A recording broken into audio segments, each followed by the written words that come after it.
haven't said much about this before because I felt like I was violating the privacy of various child sexual abuse survivors here, and I didn't want to sort of profit out of it or gain any sort of fame or notoriety or whatever, but I'm going to say it anyway.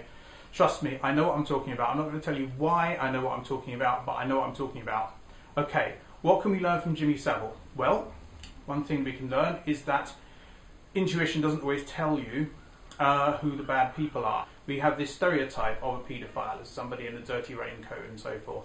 This is not how things are at all. He had a high degree of empathy with children. That's the kind of thing you might want to look for. Although, of course, a lot of people with a high degree of empathy with children are clearly going to be completely innocent. In fact, most of them, nearly all of them.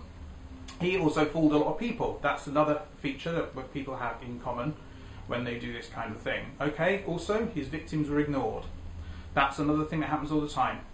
He seemed plausible to other people. People who do this, you would never know, and they're so convincing, it's actually quite hard even to believe oneself that that's what's happening, because they deny so strongly that it happened and appear so plausible to the general public and to other people that you're never going to know.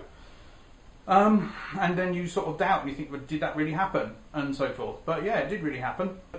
Because they seem so plausible, they then have a good reputation, and it's hard for people to believe the victim. And then they start to blame the victim as the bearer of bad news. So they're not going to be listened to. Also, they all hold all the power. Nobody will hear a word against them because they're so convincing. And people don't want to believe. They blame the victim, and people are actually then punished for speaking out. And if you're talking about institutions, like Broadmoor, for example, you're talking about an institution where there is total power over the people who have to live there. And the same applies to this approved school. And they're going to be punished for speaking out because they're going to say, how dare you say a word against this wonderful person? And that's the kind of thing that happens on a smaller scale. Did he have a CRB check? If he did, he passed it. That makes the CRB useless as far as I'm concerned.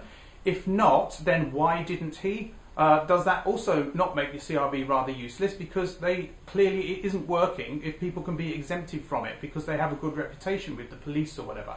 But I think he would have passed anyway because people didn't speak out against him, or when they did speak out, it was hushed up or kept quiet, and I think that makes the CRB positively harmful. Now, I go on and on about this, so I'm not going to go on about it very much. I'm just going to give you one example. Suppose there's a paediatrician with 20 years of experience, and they have an accusation against them that causes them to fail a CRB check and therefore moves them away from any contact with children. They're replaced by an inexperienced paediatrician. An experienced paediatrician might accidentally make poor decisions that result in the children's death. The result of that is that the CRB has killed people, and that is one of the major reasons I'm against the CRB. It has a number of other problems as well, but basically the CRB is useless against Jimmy Savile, and if it's useless against Jimmy Savile, it needs to go now. But the main point I'm making is that what we need to learn from this is that active paedophiles are plausible, have a good reputation, their victims are not believed, they hold all the power, and the kind of things that people are trying to do are useless against them. It's not going to work. What would work would be proper prevention. That is, if people are out there looking for treatment before they commit an offence, they need to be able to find that treatment and help it to stop them. You don't need to go into a situation where people are trying to receive it and they say, have you committed any offences against children? And then the answer is no, and they don't receive treatment because one down the line, they may well commit such an offence against children.